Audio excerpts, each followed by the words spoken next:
Hi, I'm Bill Delucchi, President of Delucchi Electric, and this is a presentation on how production and prefabrication develop as a business grows and expands.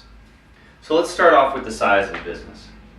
Generally, a person starts out working out of their garage or house and out of a service van. Business develops and grows until that person hires approximately 5 employees and has about $500,000 in sales. From there, they move into an industrial part of town, someplace with a roll-up door and an office. As the business develops from 5 to 50 employees, they're making from approximately $500,000 to about $10 million out of this space. And then it gets too small, and they move to a larger location. Let's just say a large building with 2 roll-up doors, multiple offices, and a nice set of lights and architectural things in their building. From 50 to 100 employees, they work out of this area, and this is kind of like a regional electrical contractor. They're making approximately $10 to $100 million, and from there, they develop their business from just a person working out of a region and to somebody working out of multiple regions. So instead of having an office in just Chicago, now you're in Chicago, Denver, and St. Louis. They have 100 plus employees and they're making over $100 million.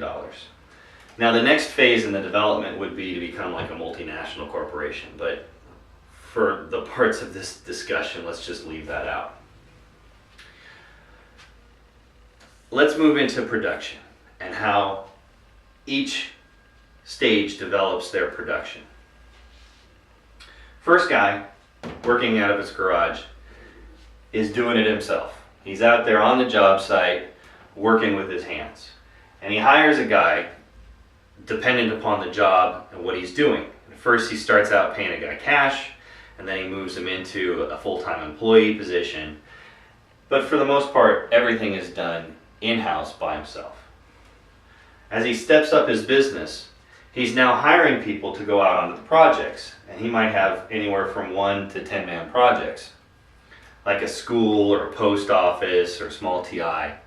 And from that, he works himself up to larger jobs, maybe a 4 or 5 story office building, etc., etc. In order to accommodate the next stage of development, he's developing systems within his organization in order to develop departments of production, i.e. service department, low voltage department, construction.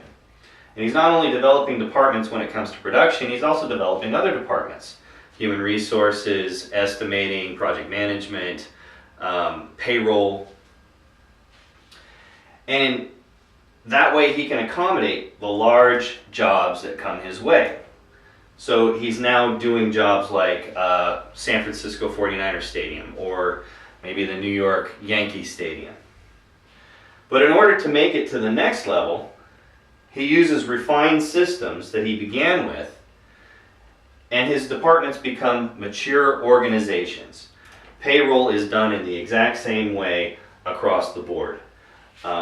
That way he can handle multiple large jobs at the same time.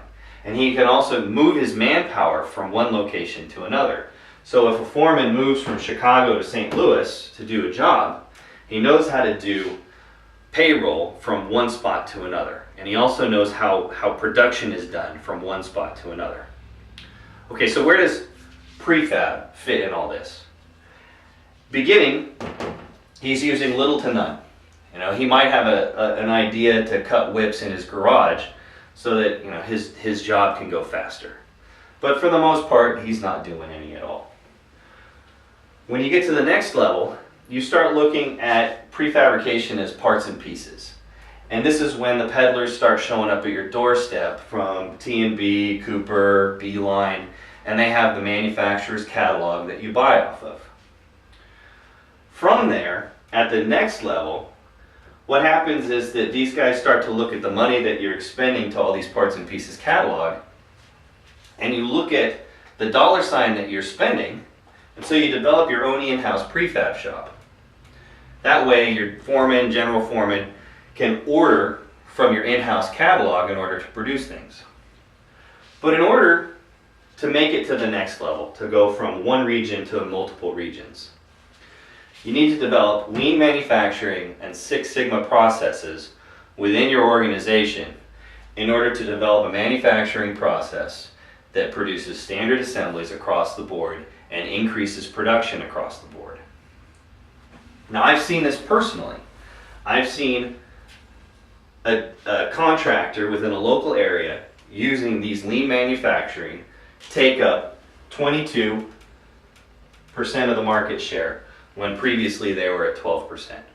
And within the last 5 years, during this recession, a company that I personally know about has gone from 80 million to $120 million. These processes work, and I've seen it happen. Now, where do I fit in all this? Most people, when I go to their shops, look at me as a parts and piece type guy, because really my niche market is that 5 to 50 man shop.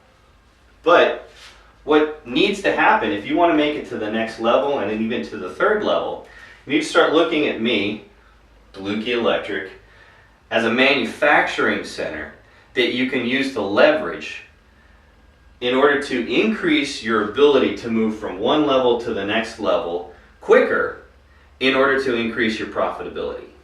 And in doing so, you should see an increase in market share, and you should see an increase in the amount of money that you're bringing in every year. If you want to know how to do this, please look at my next video.